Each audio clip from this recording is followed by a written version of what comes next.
இரு புள்ளி மின்னூட்டங்களுக்கு இடையில் ஏற்படும் நிலைமின்னியல் விசை நியூட்டனின் மூன்றாவது விதியின் அடிப்படையில் இயங்குகிறது.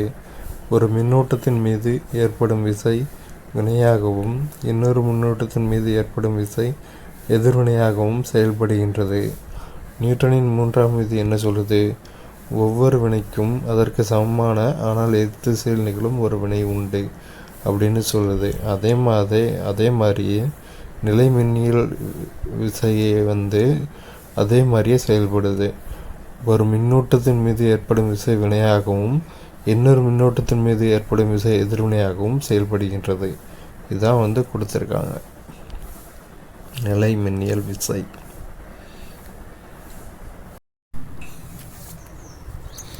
மின்னியக்கு விசை மின்னழுத்த வேறுபாடு இரண்டிற்குமான வேறுபாடு. இரண்டையுமே அளவிட வோல்ட் என்ற அலகையே பயன்படுத்துவதால் இவை இரண்டும் ஒன்று போல தோன்றும். ஆனால் உண்மை அதுவல்ல. மின்னாற்றல் மூலம் ஒன்று மின்சுற்றின் வெளியே மின்னோட்டத்தை செலுத்தாத நிலையில் அதன் முனைகளுக்கு குறுக்கே காணப்படும் மின்னழுத்தங்களின் வேறுபாடு மின்னியக்கு விசை எனப்படும். மாறாக மின்னாற்றல் மூலமானது மின்கருவிகளின் வழியாகவோ அல்லது ஒரு மின்சுற்றிலோ மின்னோட்டத்தை செலுத்தும் நிலையில் அதன் முனைகளுக்கு குறுக்கே காணப்படும் மின்னழுத்தங்களின் வேறுபாடு மின்னழுத்த வேறுபாடு எனப்படும். அதாவது ரெண்டு முனைகளுக்கு இடையில் இருக்கிற மின்னழுத்த வேறுபாடு தான். ரெண்டுக்குமே சேம் யூனிட் தான், வோல்ட்டு தான். ஆனால் மின்னோட்டத்தை செலுத்தாத நிலையில் அந்த டிஃபரன்ஸ் மின்னியக்கு விசை. மாறாக மின்கருவிகளின் வழியாகவோ அல்லது ஒரு மின்சுற்றிலோ மின்னோட்டத்தை செலுத்தும் நிலையில் உள்ள வேறுபாடு மின்னழுத்த வேறுபாடு. மின்னோட்டம் செல்லாத நிலையில் மின்னியக்கு விசை, மின்னோட்டம் செல்லும்போது மின்னழுத்த வேறுபாடு. ரெண்டுக்குமே யூனிட் சேம் தான், வோல்ட்டு தான். ரெண்டுமே இருமுனைகளுக்கு இடையே காணப்படும் மின்னழுத்த வேறுபாடு தான். மனித உடலில் மின்னூட்ட துகள்களின் இயக்கத்தால் மிகவும் வலிமை குன்றிய மின்னோட்டம் உருவாகிறது. இதை நரம்பு இணைப்பு சைகை என்பர். இத்தகைய சைகைகள் மின்வேதி செயல்களால் உருவாகின்றன. மூளையிலிருந்து பிற உறுப்புகளுக்கு நரம்பியல் மண்டலம் மூலமாக இவை பயணிக்கின்றன.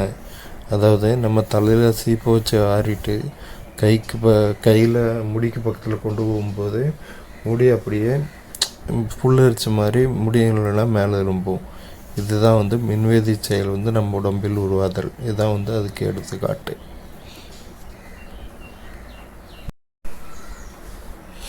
இந்தியாவில் வீடுகளுக்கு பயன்படுத்தப்படும் மாறுதிசை மின்னோட்டத்தின்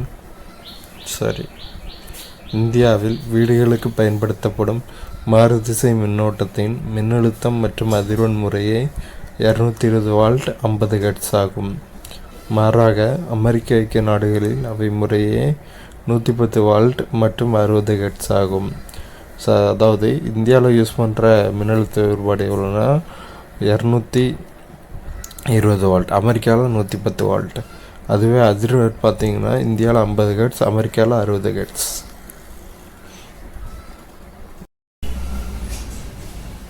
உலர்ந்த நிலையில் மனித உடலின் மின்தடை ஏறக்குறைய 1,00,000 ஓம்.